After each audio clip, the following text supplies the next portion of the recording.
Testing 1 2 1 2. Wait. Properties. This. Click. Can you speak, please? I should be able to hear you. Okay. Filters. I need to turn these on so your audio is decent. And I think we are ready to go. Interview mode. Oh, wait. That's the other thing that I needed to do. I need to... Why was that not working? Yeah, okay, got it.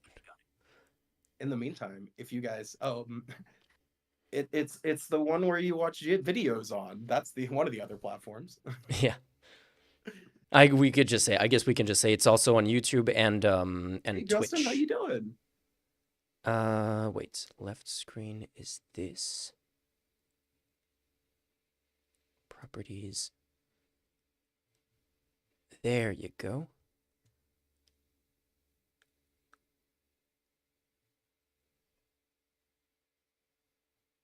Get that.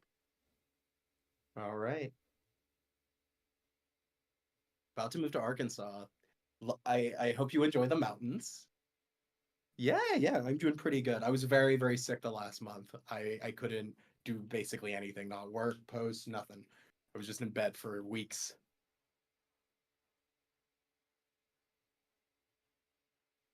Yeah, stomach viruses, don't mess around.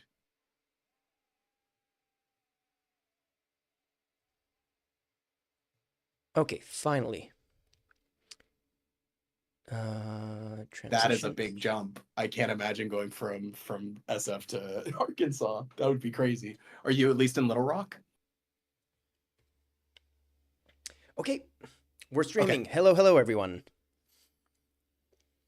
Good evening. Hi to everyone on TikTok. We're this time for this one very special stream, the first barely informed / wrote stream of the fascism 21st century edition.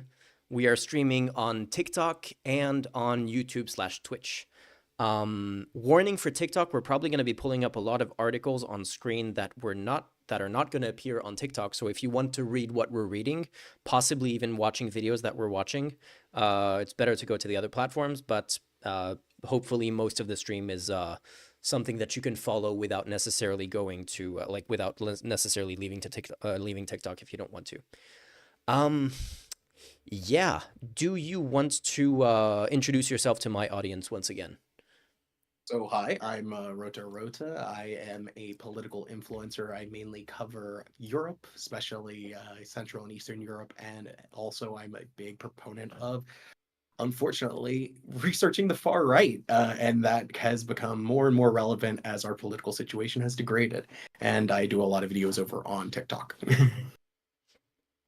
Yeah, last time we had you on was the all-night US election stream, Oh my God, which, yeah. yeah, That that feels like an eternity ago. it does feel like an eternity. It's like that weird thing where it feels both like an eternity and like yesterday at the same time in a weird way. And what I remember is that there was a huge shift between the start of the stream in terms of like the emotional state of the of everyone between the start of the stream and the end of the stream. I'm wondering what kind of an emotional roller coaster, if any, you have gone through since that stream ended until now. Um, I don't know. Like, I think because I had read so much about like Project 2025, all their plans, all their stuff, it it's not so much I'm shocked or any of those feelings. It's just like this inevitability, like a wall of fire is slowly moving towards you in some sort of medieval dungeon. It's something you can just watch coming towards you. You know what it is. There's nothing you can do to stand out of the way. And I think that's the deeply frustrating part is that everything I've warned about, I've talked about, I've known that would happen if they got back in power is occurring. And it's happening like they said they would. There's no shock to this. Everyone was told, researchers, everyone was screaming about this for years and people called it alarmist. And here we are. So it's odd. I was talking with a an extremism researcher, and she was saying a similar thing. She's like, "Yeah, it's I have a weirdly like mellow feeling about it because like it's all horrible, but also it's something I knew that was coming if this was going to happen this way." Mm. Um, yeah. How about you? How are you feeling? Um, I haven't really figured that out yet in terms of like the whole state of things. To me, it's I've really been caught off guard. Despite everything, I got caught off guard by the state of things because someone in my audience like a couple of weeks ago was asking me like how bad do you think the first days are going to be, like how extreme is it, are they going to be coming out of the gate? And I was like, guys, it's going to take them like a month to set up, like, you know, it's not going to be too crazy immediately. They're going to take a month to like set things up, to like get their cabinet picks in position before they start doing the stuff. And when they start doing the stuff, they're going to do it quietly, like to some extent, is what I expected. And then like inauguration happens, and it's like Hitler salute right out the gate, and then signing like 80 executive orders, including like pardoning 1,500 people who tried to overthrow the election 4 years ago, including 400 people who were charged with like assaulting police officers, which, you know, a week earlier they said that they wouldn't do. So yeah, like I did not expect how bad things are, but in a way, it's maybe a good thing because I feel like a lot of people are finally waking up. It's too late for them to wake up, but better late than never, as they say. And now a lot of people I'm hoping are starting to go, huh? All those people who warned us about fascism, did they maybe have a point by any chance? Yeah. Yeah. Yeah, I mean, for me, I knew that the plan had to be hot and heavy and fast because for many reasons that was the failure of the first Trump presidency. They would get a little bit of pushback, they'd get in some legal trouble, and then they would get stuck maneuvering around it. This time they realized like if we just do everything all at the same time, constantly, every single day, then there is no way that anyone can oppose us. It also, you know, so I went to this Holocaust exhibit, I think, I want to say in the UK, but I cannot remember to be totally honest. And one of the exhibits had was every single law and measure that was passed from the start of their regime until the war got kicked off, basically. And it was like every single day, dozens and dozens and dozens of measures, and they were rapid fire. Like first 20 days, we're talking like hundreds of different policies being thrown out there. And once that kind of clicked into my head, I started thinking about you know, the shock doctrine with Naomi Klein and Mm. how Latin American dictatorships did similar things. You have to dismantle the existing structure in this incredibly quick way because not only in this beginning of your new regime, you have like all the political capital you will ever have, but you also have the opposition in its weakest moment ever. And if you keep them continuously off kilter, off guard, unable to reach a footing by just constantly just destroying everything around you, then it makes it much easier for you to actually achieve these things. Yeah. And I think also the complicity we've seen so much complicity in collaborating in this regime already from the moment he won the presidency until the moment he became president. We even saw this, and it's only accelerated since. So yeah, I think it's a lot. We need to become much better at telling ourselves that things can't get that bad. They can always get exponentially worse.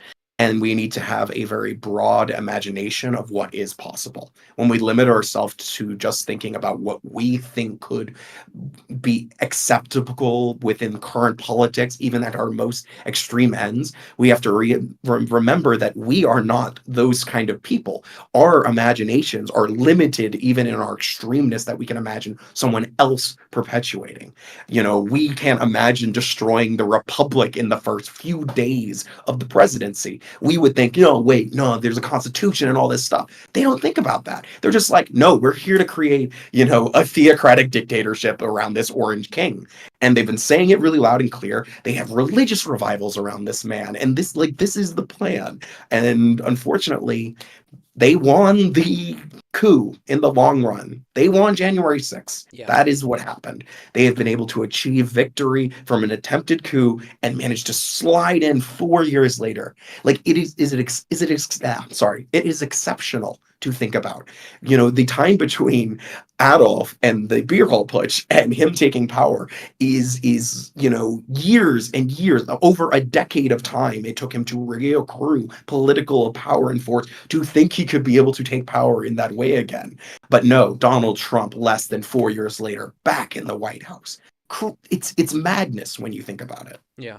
And like so many points to jump off from there, like the shock and awe Sorry, I just doctrine. like It's blew. funny because it's kind of another version of just Trump's everyday tactic of like just having a controversy after another controversy after another controversy, so nothing sticks because you're never able to pay attention to anything that happens because there's always the next thing happening, so you're never able to actually nail him on the thing that happened before that.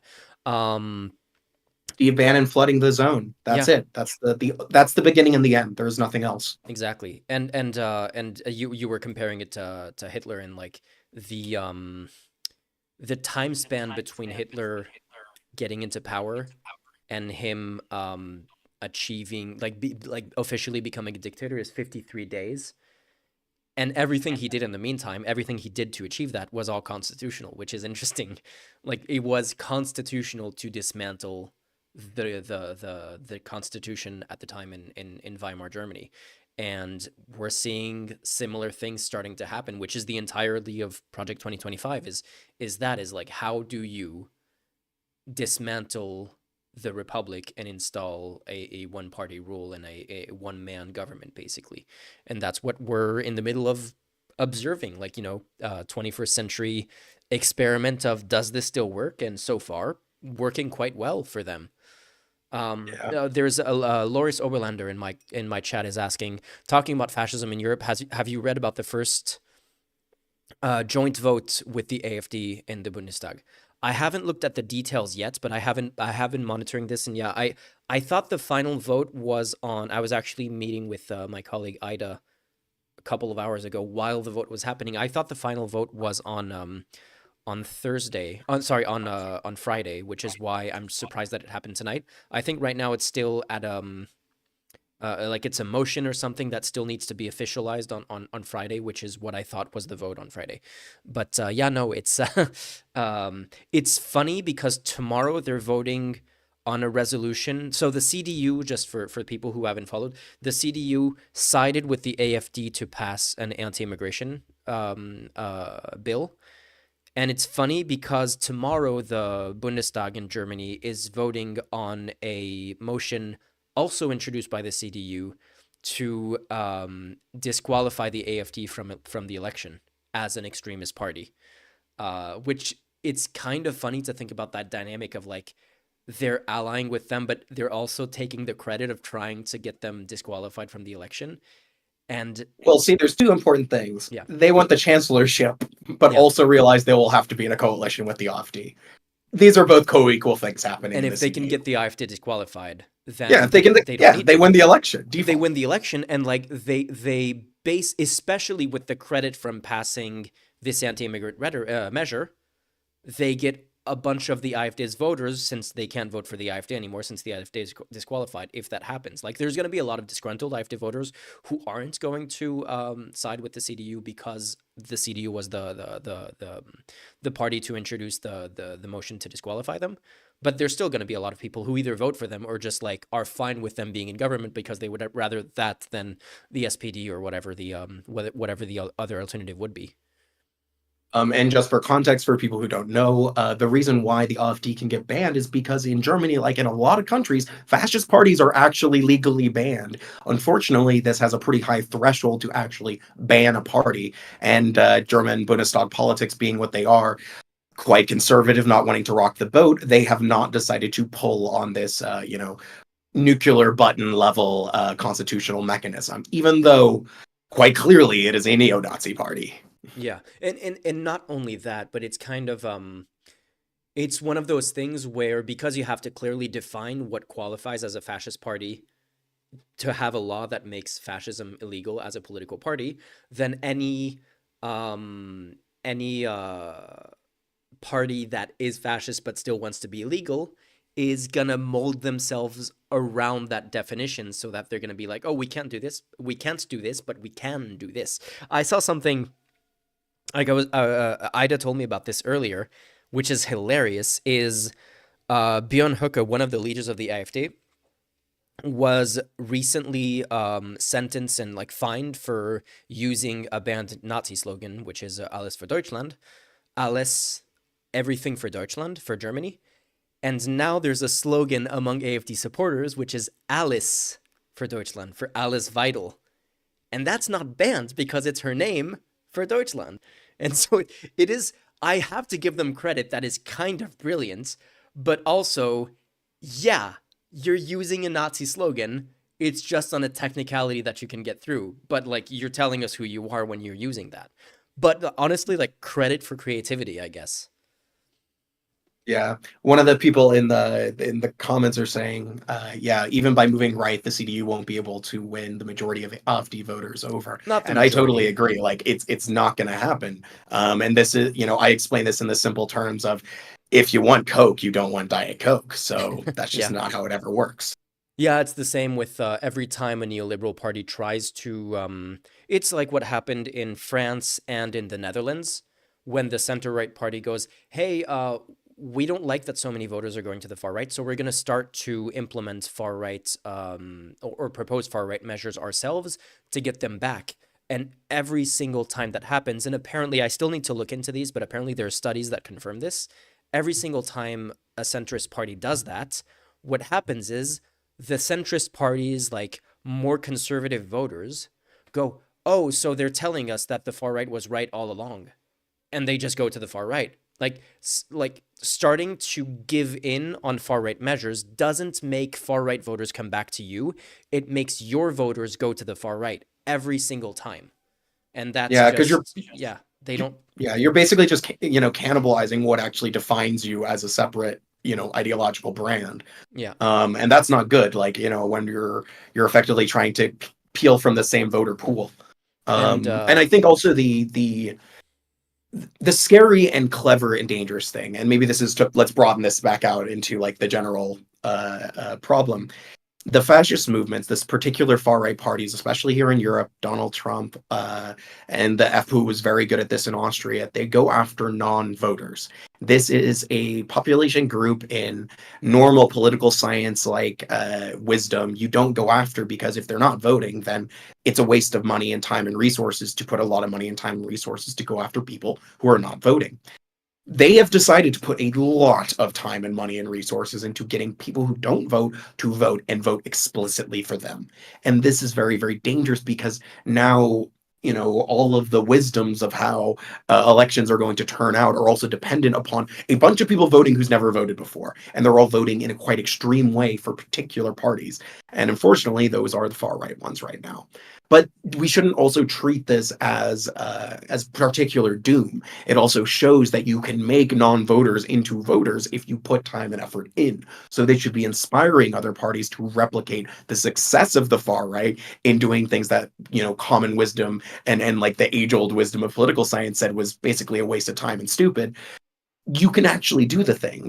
That's the, for me, that is the big takeaway from the far right success. You can actually change culture. You can create new political identities. You can make non-voters into voters. You can do things that were thought impossible, but they are possible if you put time and effort into it. And that's what they've done, put crazy amounts of time and effort and money into it. Yeah, and that's a perfect jumping off point into, I guess we can talk about this before we actually start to get into the executive orders and all of that. What we concluded on when we did the election stream, and it was like 7 a.m. and it was becoming clear that Trump had won, and we were just like completely sleep deprived and unable to keep on going. But you were saying we need to talk about kind of a postmortem of what the Democratic Party needs to take away from this. Now, this has been talked about to death by other creators in the past couple of months, but I've never in really on it, and I don't think you have. At least I haven't seen. Do you want to give me your 2 cents on that.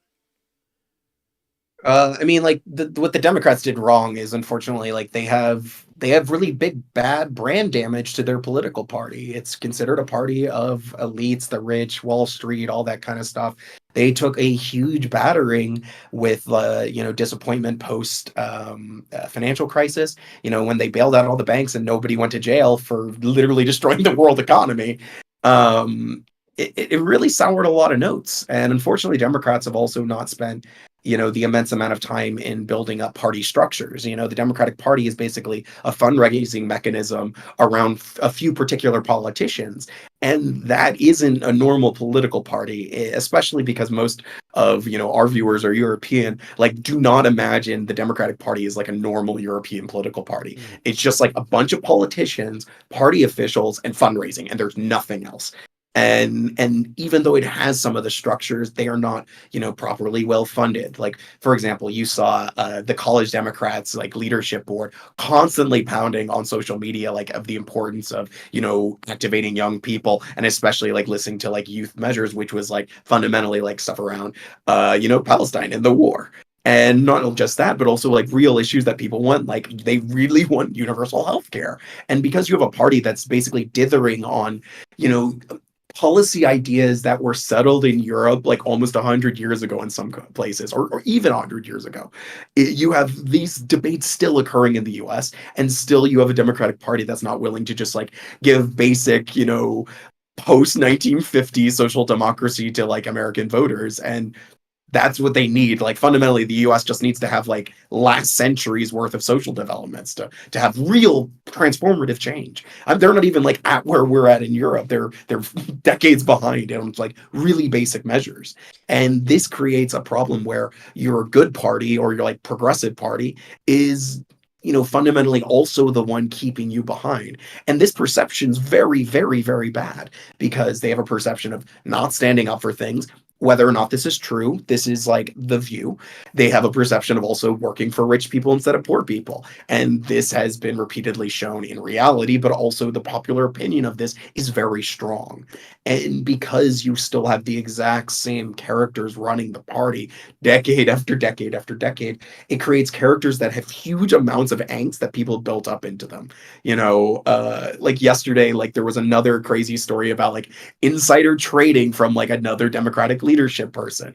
And this creates a situation where the damage is really done. And unless you're able to do really, really transformative things over a long period of time, like investing a shit ton of money into having like your own media influencers or like a co-equal sphere of culture like the right has, you're not going to get anywhere. You're not going to change people's opinions on the party, on leadership politicians, and especially with how the right has been able to very successfully nationalize every single political issue. It means that the national leaders now become the party. Like that is it. You don't have this kind of even a slight mental shift that like maybe my local party is different. It's everything's on a national level. Everything exists at just this tippy top. And when you have people who've been there for 30 years and they're doing the same kind of stuff, and you have feelings about all of them, it makes politics very, very thin. It's just about like, how do I feel about Nancy Pelosi and Donald Trump? That doesn't tell you how you should be feeling about your city mayor or your state governor or so many other values or positions that you need to also hold. I don't know. It's a lot. It's Yeah, I it's mean, crazy because it's so much. There was reporting that before Biden dropped out, the internal polling of the campaign showed that he was losing in a landslide, like 400 electoral votes victory for Donald Trump, and he was still reticent to dropping out. He still, to this day, thinks that he would have won. The night that he dropped out, the night that basically he endorsed Kamala Harris pretty much immediately, I was calling it political malpractice to have waited that long because I think that they needed a primary. Obviously, they needed so much more than just a primary before that. It's funny because every single time Democratic lawmakers or just politicians in general, just influencers, celebrities, whatever, are pushing for ambitious anything, they're shut down by the party. Like Bernie Sanders is considered a whack job by the establishment wing of the party. AOC is like unable to get anything done because every time she tries to take a stand, she gets like taken into a back room and like strangled to the floor and goes like, "You're gonna fall in line, or we're not gonna like give you any assignments or anything like that, or we're gonna like completely deny you any kind of funding." Or I don't know exactly what kind of pressure they have on her, but clearly they have something because she always has to fall in line, and all she can do now is just communicate, which she is good at. But if all she's doing is doing communication for a party that basically stands for almost nothing other than the nebulous importance but still nebulous idea of democracy, like we don't really know what that means because we haven't seen it until now really be challenged, and now we are going to see what that means, and it's going to seem important all of a sudden. But like that work needed to be done before, and like keeping people engaged in why the party was important before that was what they needed to do. So yeah, no, but I do hope. I'm not too hopeful, but I still hope that they're going to not necessarily that the old guard of the party is going to learn that lesson, because I don't think, I don't think you can teach an old dog new tricks, but I hope that in the next 4 years the democratic defeat is going to be so extreme that people like AOC and the like are able to start to take over and come to the fore a little bit. Yeah, I mean, I think to get a good idea of where like AOC's headspace is at, she recently did a good long interview with Jon Stewart on his podcast, Yeah. and it's her takes on the party are quite interesting because like she's obviously deep in the machine now, and her take is not I wouldn't say particularly shocking. She says the main problem is these are all institutions that are built around two major things: seniority as the most important function of like how you relate to where you are in the party. So that's like it. And also particularly within the Senate and the House of Representatives, everything is about seniority, no matter what. Yeah, just before Um, it leaves the screen, someone in chat whose name I can't I can't pronounce is saying Nancy Pelosi and other corporate Dems are not willing to give up even an inch of power to AOC. I have someone in my YouTube chat saying something similar.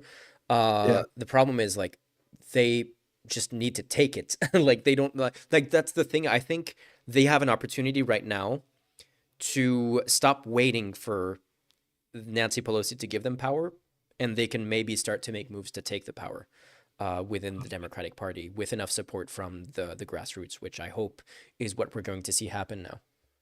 Oh, 100%. I mean, I think, and also keep in mind, AOC can run for president now. She's old enough. And that's, I think, the move is like take power, try to run like as a serious faction of the party that is trying to seize power, seize the mechanisms of control of the party. Because honestly, expecting the neoliberals, the corporate Democrats to like change their deeply held ideological positions and relinquish political power they have held for my entire lifetime, it ain't gonna happen. You got to take power. And like I think at the same time, like we can say, like, has people like AOC or the squad been in like effective legislators? You can say like equivocally, yes, like they're very effective on committee. They do all the stuff like you expect out of a congressperson. And with a very hostile party machine, they're still able to like retain their seats, which is like a really big deal, even. Um, but you can't control a party until you control all the mechanisms of it. And this involves in taking over every single committee on every single level. Your city, Democrats, your state level ones, your everything. All of these things need to be fought for. Regular people like you and me need to go out for party positions. And this applies also for other countries. Like if you want political change from a political party, you need to change the political party because the leaders aren't going to wake up one day and be like, I was wrong about all my political beliefs. I'm just gonna throw it No, all that's away. And never those happened. young people, they were really right the whole time. No, no, like I have the fundamental belief after working with a lot of politicians that they are deeply set in the belief that how politics was when they got first elected is like forever how it is always. And they just like struggle to get out of this. This is like my BoJack Horseman theory of politics.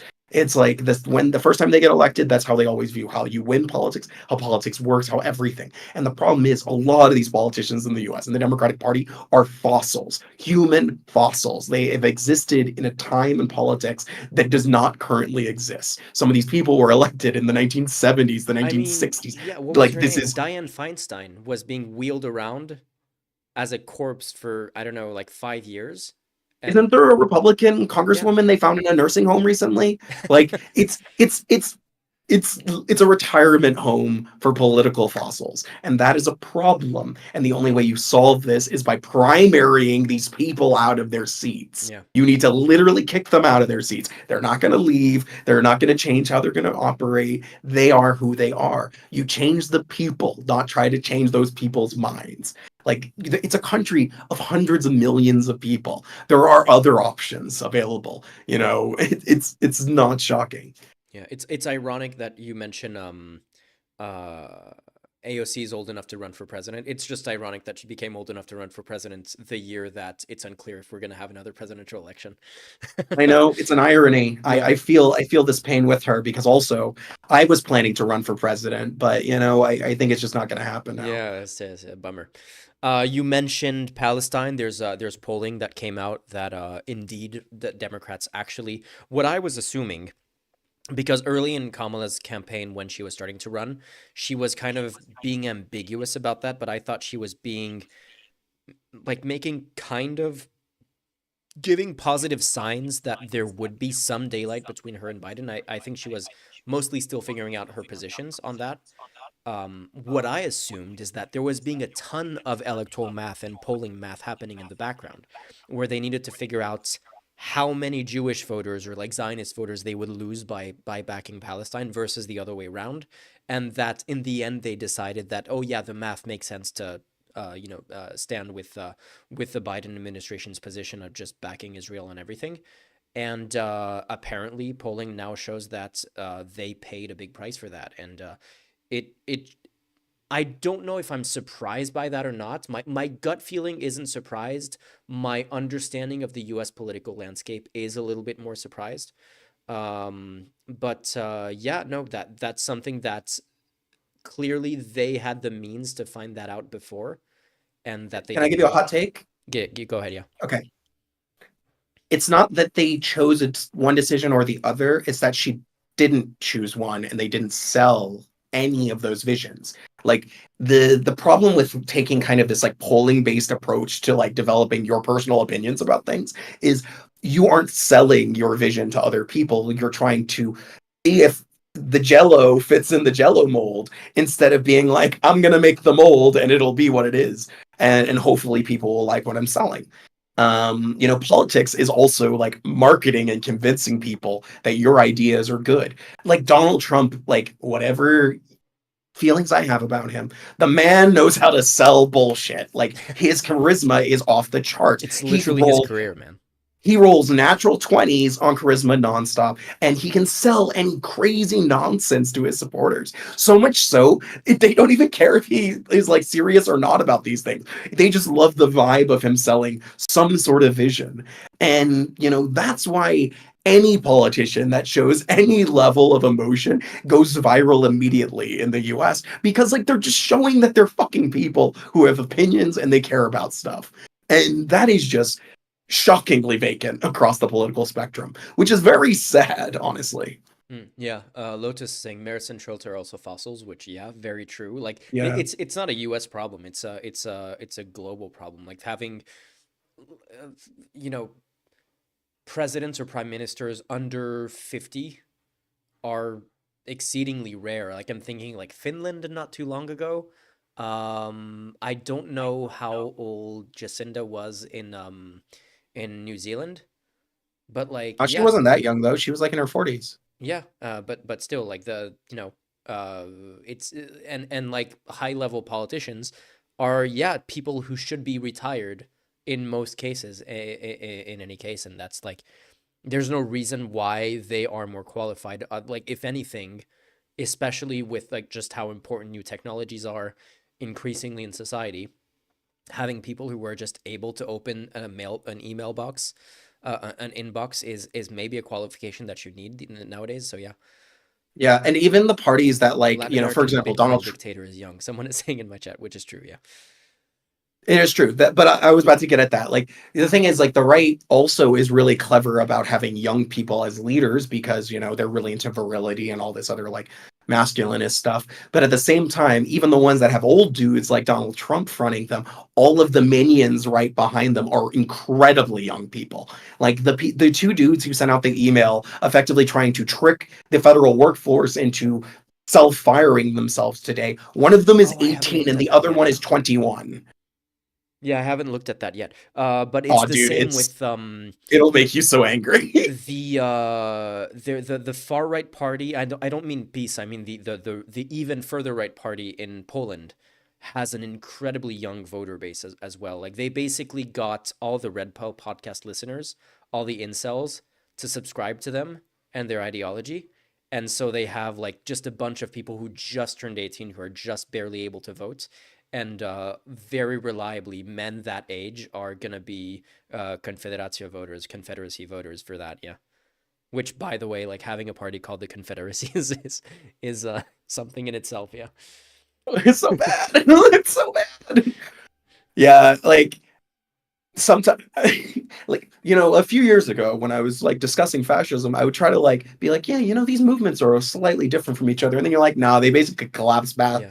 back into the same milieu, so it's irrelevant to do that. It's like there are variations. I was trying to think about this and like classify like the differences between Nazism and fascism because people keep like telling me, "Hey, you can't conflate the two," which is true. You can't conflate the two, but it's like to me, you can have like individual country variations on fascism, and I guess Nazism is like one of those. But at the end of the day, like there's such a huge overlap, and there's such a huge overlap between like neo Nazis and ethno nationalists that you can have like these borders, but like the Venn diagram is very very incestuous for all of these ideologies. That someone is usually at the same time like a fascist, a neo Nazi, and an ethno nationalist, and a Christian nationalist, and so many other things at the same time. Yeah, I mean, I think it's also important to like think of these as like tendencies. Like these are ideological tendencies, and there might be multiple competing ones happening Hmm. within one ideology. Like just like think of how many like leftist ideologies there are, the tendencies within themselves. And if we don't understand fascism in a similar way to we treat other ideologies, we start treating it in a very like exceptionalist way. Nazism was like the final German fascism to make dominance out of that milieu that was going on itself. That was just like one of the Yeah. movements. What's that And Homer only Simpson even in meme? the German speaking world, it was just one of the dominant movements. What's the Um, Homer Simpson meme? The meme the final German fascism so far. We're getting there, yeah. uh, But yeah, have you looked at the reporting about the voter purges that in data that is coming out now in the US? And I saw a report earlier today, but I didn't look into like the details of it either. Of uh allegations of voter fraud in Pennsylvania. Have you heard of that? Have you I looked have into not that at heard the all? voter fraud one, but I heard the voter purge one because my home state is unfortunately one of the ones that was doing it. And yeah, but unfortunately, this is not a new thing. A lot of states will, after elections, just go through pretty heavy duty voter purges. I unfortunately had to re-register three elections in a row. So like in 4 years, I had to do three registration because they just slapped a bunch of purges just to see who would go check if they're registered Yeah. or not. I mean, this is like real classic shady like state level bullshit for voting. Because new guy comes in as Secretary of State, and they're just like, oh well, let's just clean out the database, and if people have a problem, they'll notice if they're trying to vote. Yeah, good luck. And then like also if you're going to vote, you're not thinking, oh, maybe I'm deregistered magically, which is almost what everyone does, except for me because I'm a political nutcase who votes early. And then luckily I had enough time to get all that paperwork done. But if I found it on election day, that would have been a big problem. And then I would have to deal with like the what's it called? Like it's not temporary ballot. What's it called? It's like Provisional ballot. provisional ballot. Yeah. Remind me where you're registered, if you don't mind me They will asking. not say that on a live Okay. stream. Okay. Well, if I In one of the bad states, though. yeah, like that's what I was about to say. If I remember correctly, you're like me and you basically vote for the sport at this point. because pretty much. like electoral college dynamics, like it's basically pointless. But yeah, Yeah, deep, okay, deep, deep South. It's not a good place to be, not a yeah. Republican. Citrus Boy comment before we get into the executive orders. Last comment on my side. Isn't it that fascism is not an ideology like socialism or capitalism, because it's inherently destructive and it doesn't have an overarching concrete goal for society? I mean, it has a real concrete goal for society. Yeah, Like, kind of. Like the thing is, don't pretend it doesn't. the goal is kind of nebulous, because it's very arbitrary. The goal is essentially perfectly captured in the Trump slogan of "Make America Great Again." The thing is that the greatness is very loosely defined, and it's whatever they feel is great at the time. There are definitely some, like, you know things that come back again and again and again, like traditional family values being like, no to gay people, no to LGBT. It's anything to do with the woman's role to be as minimized as possible. Anti-abortion. Those things are pretty common in all fascist movements. But it's also important to think of Anti-immigration at all. fascism. Yeah, but I think it's also important to think of fascism as like it is a holistic worldview. It is a cultural movement. It is a ethical movement. It's an idea that one people, a particular people, are righteous innately. They deserve to have the world. They are currently being pushed down upon by some sort of outside force that is not just like in outside their country, but also inside their country. And the only thing they can do, unless they want to be destroyed by this thing, is to have this cultural and political revolution to overthrow who they see as their oppressors and install themselves into power. And this will lead to an eternity of utopian paradise. And the way they get to that is through genociding a lot of people and through horrific authoritarianism. And the world that they view is one where ideals of masculinity, traditional gender roles, religion often is deeply tied into how everything should exist. It's also important to understand that fascism comes out of an early 20th century idea of Catholic social structure. This papal bull called the Rerum Novarum, which was basically like a traditionalist Catholic way that people should exist within like God's view of the world. And from that, you create this idea that there is a spiritual, natural way that people should be living. And Mhm. that is what fascism hopes to achieve. And through achieving this perfect world, they can achieve this spiritual wholeness that has been degraded because they view the world as fundamentally corrupt.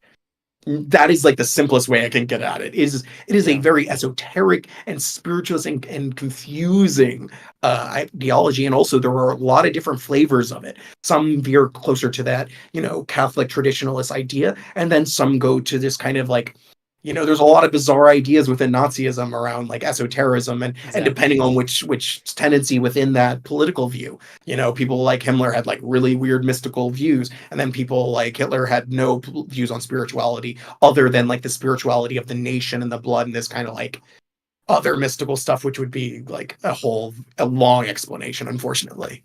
Yeah, I was about to say, yeah, like, basically where you went with it, which is like I guess the vanilla flavor fascism, as we understand it today, is something that you can kind of, it still is shapeshift, like it is a shapeshifter ideology in that it adapts to every place where it pops up, but it is still like fairly coherent and like fairly grounded to some extent.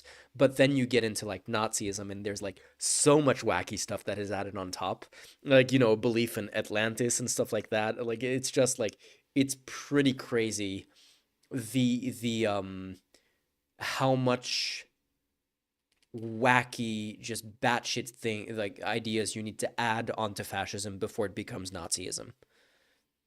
Yeah, and it's also important to understand like a lot of these.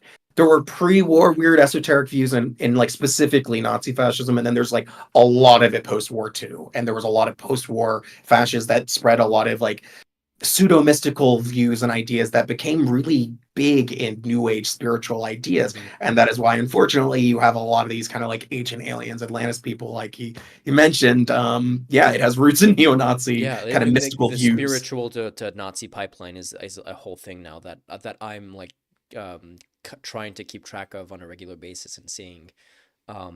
Apparently, there was an article in France a few months ago that came out that was claiming that these like spiritual, um, uh, environmentally friendly communities are this bastion of anti-fascism, and there were a bunch of anti-fascist activists who were like, yeah, no, this missed the mark. Like it's the exact opposite. The spiritualism is a gateway into the fascism here. Yeah, yeah. And I think also one of the things that is missed, and this is why I think people should read Black Earth by Timothy Snyder, is there is an ecological aspect to this of like how they view the world. So fascist conception of time is very different than every other political ideology. They view as the future as coming towards them. There is a great climatic apocalyptic struggle that will occur in the imminent future, and they have to choose whether or not they are going to deal with that.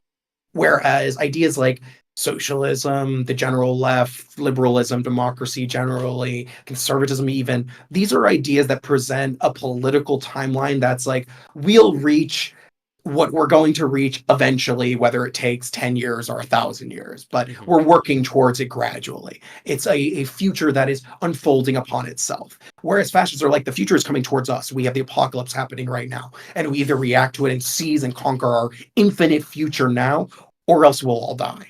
And this is like diametrically opposed understandings of political time. And this is also in the idea that fascists see the world has limited resources. A correct take, but their idea is because it has limited resources, we need to be in control of all of them. And if we do not control all of these things, then we will be destroyed because someone else will. And this is like a baseline, brutal way of viewing how ecology works. And during, the 1930s and 40s, this was around food because unlike modern people know today, they did not have all the incredible innovations in agricultural technology that we take huge advantage of now. And so his idea was like, there just won't be enough food to feed people. And this was a really common idea in the 19th and 20th century. We have now way overproduction of food. Yeah, food's But not the this is issue. what Like made this him is like obsessed with like Malthusian global stuff, conquest. but like food's not the issue with the Malthusian problems now. Yeah, yeah, yeah. Okay, let's get into Trump's Sorry, we beef. got like way Yeah, I know, sidetracked. definitely. But like as usual, like it's never boring when I have you on. Let me like switch screens here. Let me do this, and I can look for the article that I had in mind. Um, if you find it before me, maybe you can share it too. Wait, why is this? No, I want to do this. There you go. Okay. I'm scared of the future as you. How scared of the future are you? Because I'm pretty scared. Um, but also I know people have gotten through incredibly terrible things in the past, not just in recorded history, but like even in our ancient history, like ancient humans were able to survive some pretty catastrophic climatic events. So people will get through it. It's not going to be great for me or most people I know, but we will. And we need to understand we will get through it. The end of the world has already happened. We need to decide what we're doing with it now. And that's the most important thing to think about. Yeesh, my computer's struggling with the stream right now. I'm gonna have to cut my camera from the Discord call just to hopefully free up some processing power here. Stop virtual camera. Donate to him so he can get a new computer. It's vital. Actually, my computer should be decent, but like, even if it's a good laptop, it's still a laptop at the end of the day. Why is my browser crashed? If I close my browser, does everything else crash or can it survive? I think it should be fine. I'm gonna try. Yeah, Citrus Boy. I think Paxson finally coming out and calling Trump a fascist was important, but also for years I was deeply frustrated with him that he wouldn't call what it is. And that's the unfortunate thing. It's like people didn't want to be wrong, so they chose not to say anything. And that's how you get to now. And yeah, it's I saw someone posted a meme and it was like the road to fascism is paved with people telling you that no, that's not actually a fascist. Yeah. I actually have a wait, let me resize your window so you're at the right size. It's too small. Well, I Uh think you could think about positive outlooks, especially if you're in Europe. You can be very thankful that you are not currently living in the US. And if you're not in a few European Union states, then you are not currently governed underneath by like a far right extremist or wannabe strongman. So there's opportunities to do something, and you really need to seize them. You can't sit back. You need to actively participate in the democracy if you want to retain the democracy. And the future can still be good. We just have to really do something about it. And I don't mean in a little way. I mean in a really big way. So yeah, what citrus what the answer you had for Citrus Boy on Paxton. I have a short planned for this, which is basically it's kind of the tragedy of the boy who called wolf, which is in the story of the boy who called wolf. The story is the boy's making it up. And one day when it actually happens, no one believes the boy because he was making it up all the other times. And the kind of the way that manifests in our situation is that we weren't making it up for this entire time. We were seeing the signs and we were trying to warn everyone about it, but no one else could see it because it was too far away.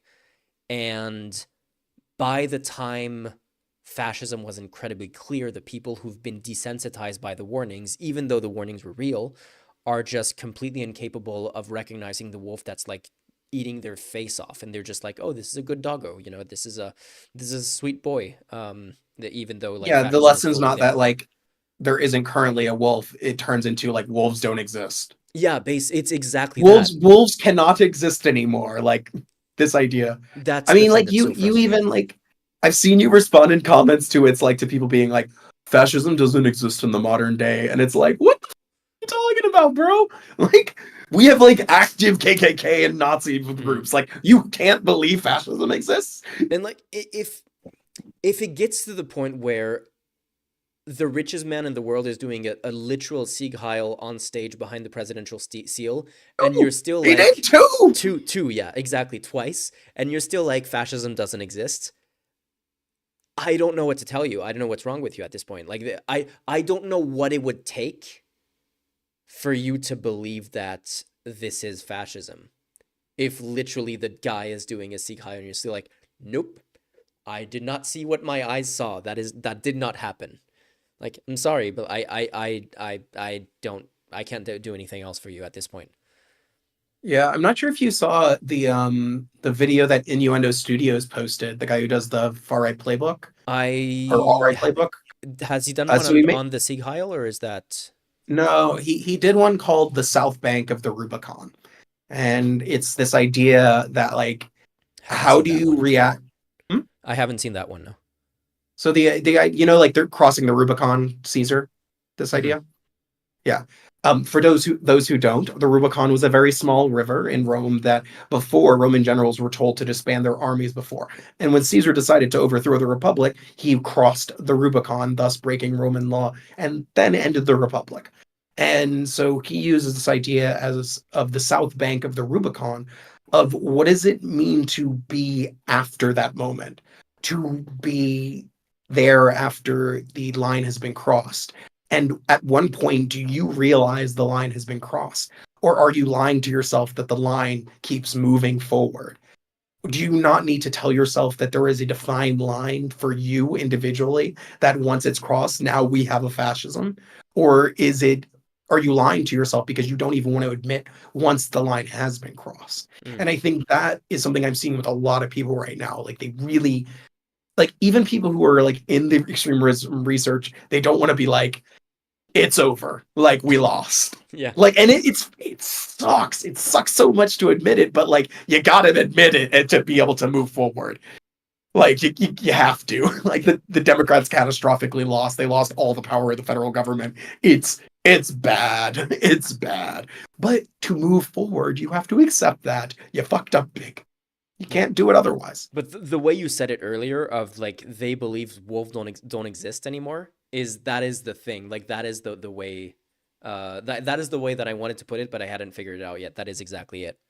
It's they have reached the point where they believe wolves don't exist in the boy who cried wolf metaphor. I found an article listing all Trump executive orders until yesterday. So let's go with that one. I will send it to you in our conversation, and I will send it in the YouTube chat. This, boom. I guess I can send it in Can I be YouTube too. petty? I hate his stupid signature. It makes me angry. I don't know why. It looks fake. It looks like a fake. It looks ridiculous. That is the least of my worries about the what he's I doing know with the it's signature. dumb, it's stupid, but like I see this photo and I'm like, what are we doing here? What? How is this the real thing? Yeah, Like I mean, this imagine like your death it's certificate, like to put us in the camps is signed with that name. It's like it's ridiculous. of Is all that the how we want to ridiculous die? things around Trump, like the bright orange spray tan and all of that, the signature to me is like the more normal looking thing about this guy. Yeah, I mean the paper makes it look way worse, the orange. Yeah. Also, like Try and saying no, I'm with Rota on this. His signature is shit. I gold I drapes. barely Like, have a signature at this point, so well, we do know from the Reagan presidency, like the GOP will keep a geriatric man like propped up like a robot for years at a time. This is actually in American history. Wilson was also a robot at the end of his presidency after having a stroke. yeah, yeah. I mean, yeah, like you said, Reagan was apparently showing like pretty advanced signs of dementia by the time his presidency was over. So there you go. Three dementia presidents: Wilson, Reagan, and Biden. And soon Trump, if he survives until the end of his term. Nah, man, I still have this stupid conviction that like whatever they pumped him full to get him over COVID in a day gave him like Steve Rogers levels of longevity.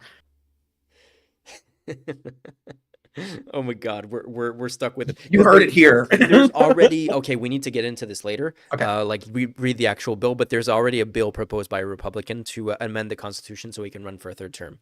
We're in it for a while, guys. And like, yeah, you were mentioning this earlier. I fully agree with you. It is one thing to say like, yeah, okay, fascism, it's here. Like it is fully here, and we do need to accept that.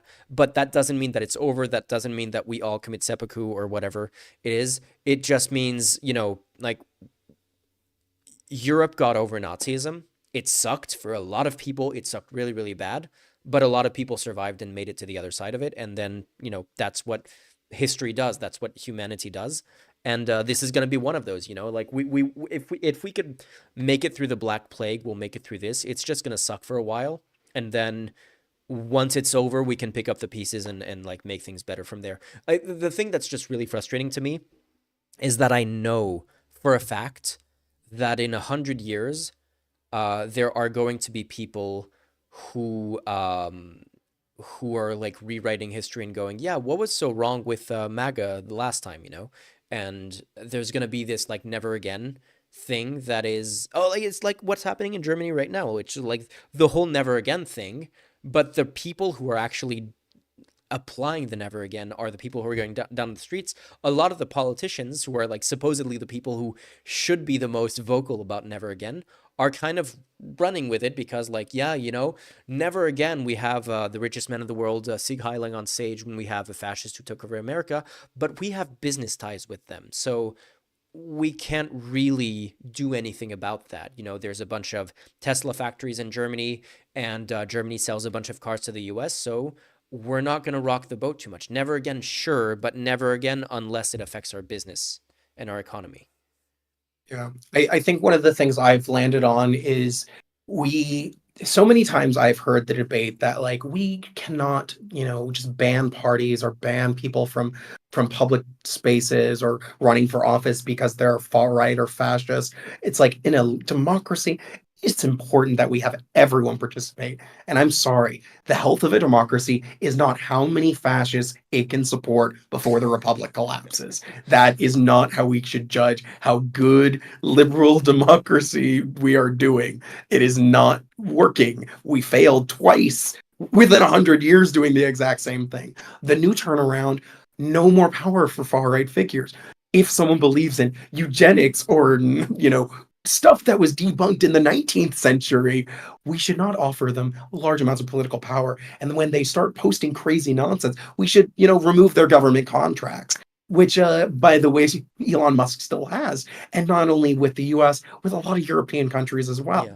And this is the thing, these oligarchs are tied in with all of our countries all over. And one of the main things we can do is detach from the US, detach ourselves from this toxic situation that can only damage our own democracies.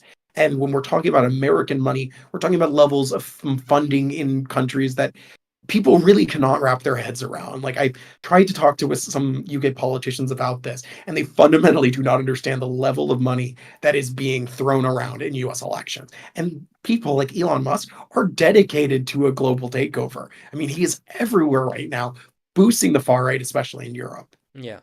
Yeah, it's like AFD, it's Eric Also Zemmour Latin in America France, too. even though Eric Zemmour is completely politically irrelevant, not completely irrelevant, but like his party imploded months ago, and he has basically no one left in his party, but he's still being invited for a talk with Musk on X. There's a Tommy Robinson who's in prison in the UK, and he's still the one that Musk decided to back rather than Reform UK. Maloney is like, there's photos of them like hugging Musk and Maloney and whatever. So yeah, look, it's a big thing. Yeah, let's get into the executive orders, I guess. Like that's let's get All right. started on the meat of it. Number Uh, one, switching. unleashing American energy on January 20th. The Let's order read. cancels contradictory past executive orders immediately with agencies. What else we got? Energy exploitation. Oh, yes, this is the one that allows them to drill baby drill into previously protected areas. Yeah, wonderful. That's I another. believe this is also the Alaska Drilling Act or like order. Okay, is this properly so? Okay, that I think this will work as a screen layout on YouTube. Yeah. So okay, we have the thing here. Yeah, unleashing American energy. So my question is, there's going to be a lot of these. There's going to be, I think there was like 80 on the first day, if I'm not mistaken. I don't know if they're all listed here, if these are the important ones. I I wonder hate what how they're proportion of also them. written in like Republican speak. So Yeah, like this first one, it's as well as safeguarding the freedom to choose amongst household appliances, which if you're a normal human, you're like, what the hell does that mean? that wait. Let Is me there try to some translate some that. government ordered appliances for your house in the US? That is No, cooking no, with this the is gas, isn't it? this is around energy saving appliances, and Biden made a rule around like appliances should be a certain level of energy efficient. Republicans seized on this that you were taking away people's right to have highly inefficient electrical appliances. Yeah, but wasn't there also a whole thing where they were complaining that Democratic rules are going to make it harder to, like, more expensive to cook with gas rather than induction stoves or something like that? Yeah, man, this is the gas stove thing. Yeah. Like that Okay. whole panic around like induction tops. Yeah. There's a Climate Town video. Do you know Climate Town, the YouTube channel? Yeah, yeah, yeah. Yeah, there's a Climate That Town that video guy about is that whole like amazing. stupid as fuck. Now you're cooking with gas, Did thing. you ever see anyone roll coal when you were in the US? Roll coal? Oh no. I No, don't I want to tell haven't. you about this. Like, You're gonna have to wait a look this second. up by yourself. For context, the last time I lived in the US, I was still 6 years old. The last time I stopped by in the US outside of an airport, I was 10, I think. So yeah, my US experience is fairly limited to movies as an adult.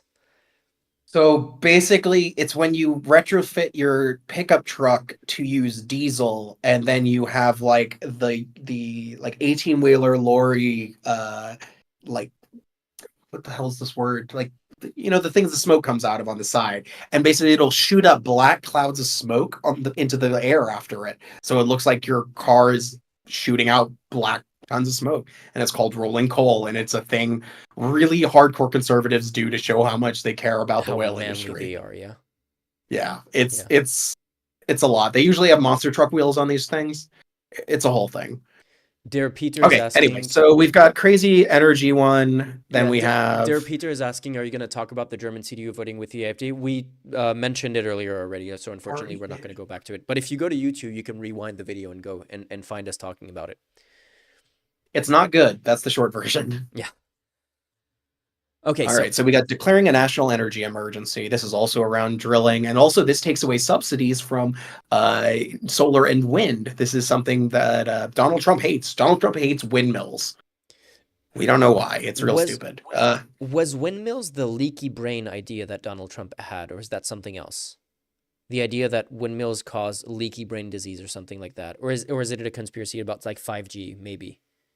No, I'm pretty sure it was the windmill thing. He thinks they kill birds and a whole bunch of other wacky I things. mean, Oh, the vibrations. That was his thing. He's like the yeah. vibrations. To be fair, they do kill birds. It's just They that do kill so birds. many This is things kill factual. so many more birds than windmills.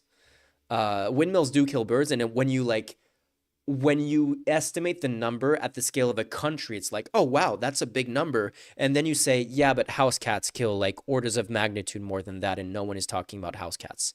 You go like, okay, that puts it into perspective a little bit. This is so bad. So like then you have the one that's out of the Paris Agreement. Then after that, it's the unleashing Alaska's extraordinary resource potential, which is fracking in Alaska. Not good, as you can Yeah. imagine. So far, this is all drill baby drill stuff. Weaponization of the federal government. Okay, ending the weaponization of the federal government. This order seeks to hold the previous administration accountable for the alleged weaponization of the federal government. Jesus, this sounds Oh, way this is more the aggressive January than I 6th realized. stuff. Yeah, President Trump directs agency heads to review previous criminal enforcement, civil enforcement, and intelligence conducts that appears politically motivated, and to provide recommendations for holding actors accountable. So this is going after political enemies in the Democratic Party, essentially. This is what they're going to use to go after members of the J6 committee. Yeah, and then the next one is it's giving them the ability to remove civil servants. So this one's called restoring accountability to the policy influencing positions within the federal workforce. They basically want to make to recategorize these employees as ones that they can fire at will and politically appoint them instead of them being career civil servants. Because shockingly, and even in America, experts are meant to be in the civil service to give you good ideas about what you should be doing in government, not randos who are loyal to a political leader. Yeah. UGDPY is asking, wasn't his thing that they being windmills, ruin his view of his golf? That was the Scottish thing Mm. where he got in like to a fight with the local council. All right. Then we have holding former government officials accountable for election interference and improper disclosure of sensitive governmental information. President Trump revoked the security clearances of dozens of intelligence officials who signed a 2020 letter discrediting a disparaging report about Hunter Biden. This order also revoked the security clearance for John Bolton, Trump's former national security advisor, who published a memoir in 2020 about his time in the White House. God, Trump is just petty, petty man. Yeah. How many either former advisors that he doesn't get along with anymore, or like career civil servants and Democrats has he removed the security clearance from? There's John Bolton, who has recently gotten credible death threats from Iran. There's what's his name, the COVID guy, Anthony Oh, Fauci. Anthony Fauci, but also General Mark Milley. Yeah. And then one of his loyalists who was working literally on the transition got his security clearance revoked. Like he's just, unless you're like hyper loyal to Donald, you're on the chopping block now. And I think also this is important to remember. He is going after people who did not support him after January 6th because a lot of Republicans are real fucking scared, so they decided to be like, "Oh no, that was bad." He remembers that, unfortunately. Did anything happen to what's his name, eye patch guy, who was one of the only Republicans after the election to say, "Hey guys, let's stop with the bullshit. He didn't win the election. Oh no, that guy is all with Trump. Like he came back. He's fully Like back in." yeah, Running yeah, yeah. scared. They're running scared every single time. All right. Then we have reforming the federal hiring process and restoring merit to the government service. This order is Wait, aimed at where am increasing the I? overall efficiency of selecting and recruiting government employees.